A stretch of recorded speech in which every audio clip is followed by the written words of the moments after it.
الكريم أما بعد فأعوذ بالله من الشيطان الرجيم بسم الله الرحمن الرحيم يرفع الله الذين آمنوا منكم والذين أوتوا العلم درجات وقال النبي صلى الله عليه وسلم إنما بعثت معلما صدق الله العظيم وصدق رسوله النبي الأمي الهاشمي المدني الكريم ونحن على ذلك لمن الشاهدين والشاكرين والحمد لله رب العالمين۔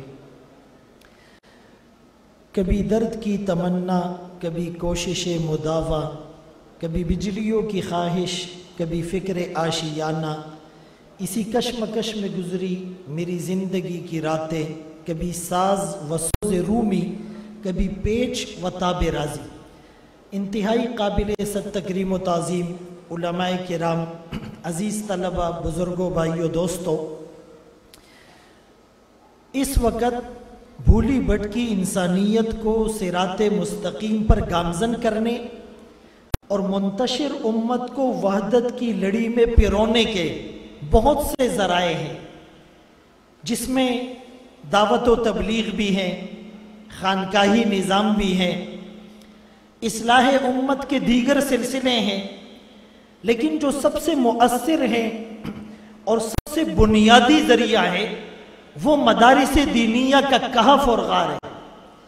جیسے اصحاب کہف نے کہف اور غار میں جا کر فتنوں سے پناہ لے لی تھی، اسی طرح اس امت میں فتنوں سے نجات اور بچاؤ کے لیے ہمیں مدارس کے کہف میں آنا پڑے گا۔ اس امت کا پہلا مدرسہ نہیں اصحاب صفہ ہیں اور نہیں دار ارقم ہے۔ اس امت کا پہلا مدرسہ غار حرا ہے، جس کے معلم اول رب العالمین، متعلم اول رحمت للعالمین، واسطہ اول جبرائیل امین، کتاب اول قرآن کریم اور مخاطبین اولین قدسی صفات پر مشتمل صحابہ کی جماعت تھی۔ 570 سال کے گیپ کے بعد، فترت وحی اور انقطاع وحی کے بعد، عیسیٰ علیہ السلام کے بعد، جب جہالت بڑھ گئی، قتل و غارت گری کا بازار گرم ہو گیا، مظلوم کو ظلم کی چکی میں پیسا جانے لگا، لوگوں کے ساتھ ناانصافیاں ہونے لگی، ذرا ذرا سی بات پر جھگڑے اور برسہ برس تک وہ چلنے لگے، تو اس وقت اس کائنات میں انسانیت کی اصلاح کے لیے جو پہلی وحی اتری وہ 30واں پارہ سورہ علق کی ابتدائی آیات، اور وہ جو پہلا حرف اور جملہ تھا اقرا، پڑھنے پڑھانے کا حکم دیا، یعنی نماز، روزہ، زکوٰۃ، تبلیغ، حج، جہاد، صدقہ، خیرات نہیں، پہلا حکم پڑھنے پڑھانے کا کہ کائنات کے اندر اگر مثبت تبدیلی آ سکتی ہے وہ علم کے ذریعے سے اور پڑھنے پڑھانے کے ذریعے سے آ سکتی ہے۔ اسی لیے رسول اللہ صلی اللہ علیہ وسلم کی بہت سی نسبتیں ہیں، ما بہم امتیاز ہیں، فضلت علی الانبیاء بست ہیں، اعطیت جوامع الکلم ہے، نصرت بالرعب ہے، لیکن آپ نے اپنے لیے جو ٹائٹل پسند کیا، انما بعثت معلما، مجھے معلم بنا کر، استاد بنا کر، رہبر بنا کر، رہنما بنا کر، مقتدا بنا کر اور پیشوا بنا کر بھیجا گیا۔ ڈاکٹر ابو غدہ عبد الفتاح رحمہ اللہ نے ایک کتاب لکھی، الرسول المعلم و اسالیبہ فی التعلیم۔ اس کی جو پہلی حدیث ہے، فرمایا آقا مسجد نبوی تشریف لائے، 2 حلقے لگے ہوئے تھے، ایک پڑھنے پڑھانے میں، یتعلمون و یعلمون، یہ الفاظ ہیں، اور دوسرا دعا مانگ رہا تھا، اللہ کا ذکر کر رہا تھا۔ آپ صلی اللہ علیہ وسلم نے دونوں کی طرف دیکھ کر یوں ارشاد فرمایا، کلن علی خیر، یہ دونوں حلقے، یہ دونوں طبقے، یہ دونوں جماعتیں، یہ دونوں مجلس خیر پر ہیں، لیکن خود آپ انما بعثت معلما فرماتے ہوئے اس حلقے میں بیٹھے جو سیکھنے سکھانے میں مصروف تھا۔ اسی لیے علم کی فضیلت اور اہمیت کا ہمیں اندازہ ہو۔ بسم ربک الذی خلق، اس میں علم کو اللہ نے ڈیفائن کیا۔ علم کیا ہے؟ یعنی اسکول، کالج، یونیورسٹی جانے والا اور بایولوجی، کیمسٹری، فزکس اور ہسٹری پڑھنے والا وہ بھی اپنے آپ کو عالم کہتے ہیں اور دنیاوی تعلیم کی افادیت کے ہم منکر نہیں ہیں۔ بقول اکبر الہ آبادی سے تم شوق میں کالج میں پڑھو، پارک میں کھیلو، جائز ہے ہواؤں میں اڑو، چرخ پہ جھولو، پر ایک سخن بندہ عاجز کا رہے یاد، اللہ کو اور اپنی حقیقت کو نہ بھولو۔ علم کو اگر ہم تقسیم کرتے ہیں تو دینی اور دنیاوی تعلیم کے بجائے، عصری اور دینی تعلیم کے بجائے یہ تقسیم کریں علم نافع اور علم غیر نافع۔ خود رسول اللہ صلی اللہ علیہ وسلم نے اللہم انی اسألک علما نافعا دعا سکھلائی، وہ علم مانگو جو نفع دے، اور پناہ مانگی اس علم سے اللہم انی اعوذ بک من علم لا ینفع، جو نفع نہ دے۔ ہمارے استاد مکرم محسن اور مشفق حضرت مولانا ڈاکٹر عبدالرزاق اسکندر رحمہ اللہ فرمایا کرتے تھے، اخلاص سے نورانی قاعدہ پڑھانے والا بغیر اخلاص کے بخاری شریف پڑھانے والے سے بہتر ہیں۔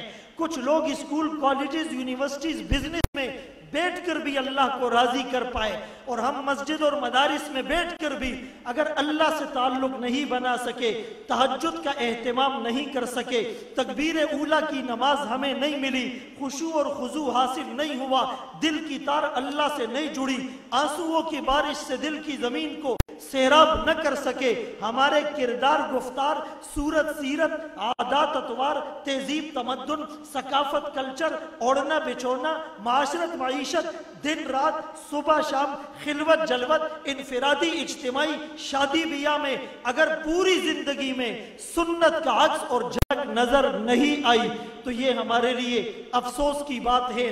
آج مسلمان اگر باہر ملک جاتا ہے تو لوگ اس سے پوچھتے ہیں آر یو مسلم، کہ آپ مسلمان ہیں؟ ارے بھائی، مسلمان کو تعارف کرانا نہ پڑے، دور سے لگے وہ محمد الرسول اللہ کا امتی اور غلام آ رہا ہے، اس کا امامہ دیکھ کر، اس کی داڑھی دیکھ کر، آنکھوں میں حیا دیکھ کر، بدن پر سنت لباس دیکھ کر، معاملات میں شفافیت دیکھ کر، تو ہم اخلاص اور للہیت کے ساتھ دین کا چھوٹا کام کریں گے۔ رب عمل صغیر تعظمہ النیہ، نیت اس کو بڑا کر دے گی، اخلاص اس کو بڑا کر دے گا۔ مولانا الیاس رحمت اللہ علیہ تبلیغی جماعت کے بانی ہیں۔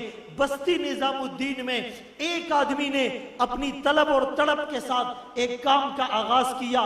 کوئی media, social media, electronic media, print media, mainstream media, اخبار، ناول، ڈائجسٹ، ٹی وی، کچھ بھی ان کے پاس ریسورسز کمیونیکیشن کے آلات نہیں تھے، لیکن اخلاص کا عالم دیکھیے۔ آج پوری دنیا میں امریکہ ہو، افریقہ ہو، ایشیا ہو، یورپ ہو، پاکستان ہو، ہندوستان، افغانستان ہو، امیر ہو، غریب ہو، کالا ہو، گورا ہو، ڈاکٹر ہو، انجینئر ہو، جج ہو، وکیل ہو، ہر آدمی دعوت اور تبلیغ کی آواز لگا رہا ہے۔ یہ اخلاص کی برکت تھی۔ اور دوسرا، دارالعلوم دیوبند ایک چھوٹے سے قصبے کے اندر انار کے درخت کے نیچے ایک استاد محمود، ایک شاگرد محمود اس کام کا آغاز کرتے ہیں۔ ان کے پاس بھی اویلیبل ریسورسز کچھ نہیں تھے، لیکن اخلاص کا عالم دیکھیے۔ پوری دنیا میں آپ جا کر دیکھیے، آپ کو دارالعلوم دیوبند کا فیض نظر آئے گا۔ ان کی قربانیاں تحریکوں میں، ان کا کردار صف اول میں نظر آئے گا۔ آج ہمیں بھی اخلاص اور للہیت کی ضرورت ہے۔ آخری بات کر کے اپنی بات سمیٹتا ہوں۔ اخلاص کسے کہتے ہیں؟ ایک بزرگ فرمانے لگے کہ یکتم حسناتہ کما یکتم سیئاتہ، ہم اپنی نیکیوں کو بھی ایسے چھپائے جیسے گناہوں کو چھپاتے ہیں۔ میری شراب کا، زنا کا، قتل کا، رشوت کا، سود کا، ملاوٹ کا، جھوٹ کا، جھوٹی قسموں کا، عیب چھپا کر مال بیچنے کا کسی کو پتہ نہ چلے۔ اسی طرح اپنی عبادات کو اور نیکیوں کو چھپائیں گے تو اللہ پاک وہ دل کی تار اپنی ذات سے جوڑنے کی ہمیں توفیق عطا فرمائیں گے۔ پھر راتوں کو اٹھ اٹھ کر راز و نیاز کرنا آسان ہو جائے گا۔ ہمارا کام ہے راتوں کو رونا یاد دل بھر میں، ہماری نیندیں محو خیال یار ہو جانا۔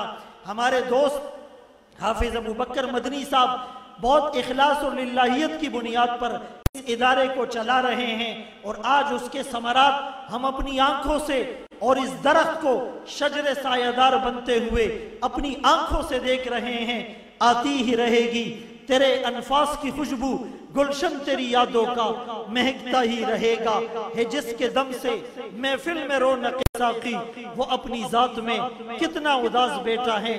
عزیزان گرامی، آج عزم کرے اس ادارے کے ساتھ آپ نے تعاون کرنا ہے۔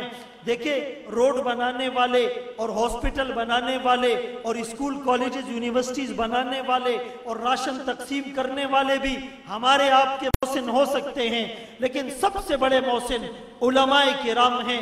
جیسے ایک آدمی راستے سے گزر رہا ہے اور وہ گڑھے میں گرنے والا ہے اور اس کو نظر نہیں آ رہا، ایک آدمی نے جا کر اس کو کھانا کھلایا، دوسرے نے پانی پلایا، تیسرے نے جیب میں پیسے رکھ دیے، چوتھے نے برانڈڈ گھڑی پہنا دی، لیکن گڑھے میں گرنے سے نہیں بچایا۔ ایک آدمی آتا ہے، نہ کھانا کھلایا، نہ پانی پلایا، نہ جیب میں پیسے رکھے، نہ برانڈڈ گھڑی دی، صرف ہاتھ سے پکڑ کر گڑھے میں گرنے سے بچا لیا۔ سب سے بڑا محسن کون ہوا؟ وہ محسن ہوا جس نے گڑھے میں گرنے سے بچایا۔ یہ علماء جہنم کی آگ میں گرنے سے ہمیں بچا رہے ہیں۔ ڈاکٹر عبدالرزاق اسکندر رحمہ اللہ کا ایک جملہ یاد آ گیا، فرمایا مخلص علماء حق کی پہچان یہ ہے کہ اگر وہ خود خدا نخواستہ بے عمل بھی ہو، کم عمل بھی ہو، خود اگر جہنم کے راستے پر بھی چل پڑے، تم جنت کا راستہ بتائیں گے۔ اللہ ہمیں ان اکابر کے ساتھ اپنی نسبت کو جوڑے رکھنے کی توفیق نصیب فرمائے۔ عمل کی اپنی اساس کیا ہے؟ بجز ندامت کے پاس کیا ہے؟ رہے سلامت تمہاری نسبت، میرا تو بس یہی آسرا ہے۔ وآخر دعوانا ان الحمدللہ۔